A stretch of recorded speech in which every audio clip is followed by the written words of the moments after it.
കൊച്ചു ത്രേസ്യ പുണ്യവതി നിന്നിൽ റോസാപുഷ്പം പോലെ ഹൃദയം. ചെറുപുഷ്പമൊഴികൾ.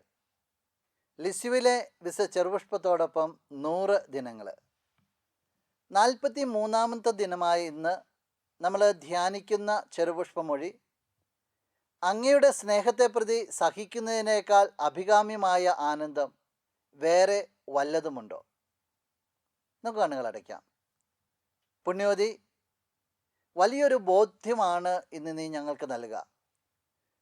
ദൈവത്തോടുള്ള സ്നേഹത്തെ പ്രതി സഹിക്കുക അത്രയും ആനന്ദം നൽകുന്ന ഒന്നുമില്ല എന്നാണ് നീ ഞങ്ങളെ ഇന്ന് പഠിപ്പിക്കുന്നത്. പുണ്യവതി, നിൻ്റെ ഈ ഉൾക്കാഴ്ച അതിൻ്റെ ആഴത്തിൽ അനുഭവിക്കുവാനായിട്ട്, ജീവിതത്തിലേക്ക് കൂട്ടിക്കൊണ്ടുവരുവാനായിട്ട് ഞങ്ങളെ നീ സഹായിക്കണമേ. നിൻ്റെ ശക്തിയേറിയ മാധ്യസ്ഥം മൂലം ഞങ്ങളിപ്പോൾ അപേക്ഷിക്കുന്ന ഈ നന്മകൾ നമുക്ക് നമ്മുടെ നിയോഗങ്ങളൊന്ന് ചേർത്ത് വയ്ക്കാം. നല്ല ദൈവത്തിൽ നിന്ന് നീ ഞങ്ങൾക്കായി വാങ്ങിത്തരണമേ.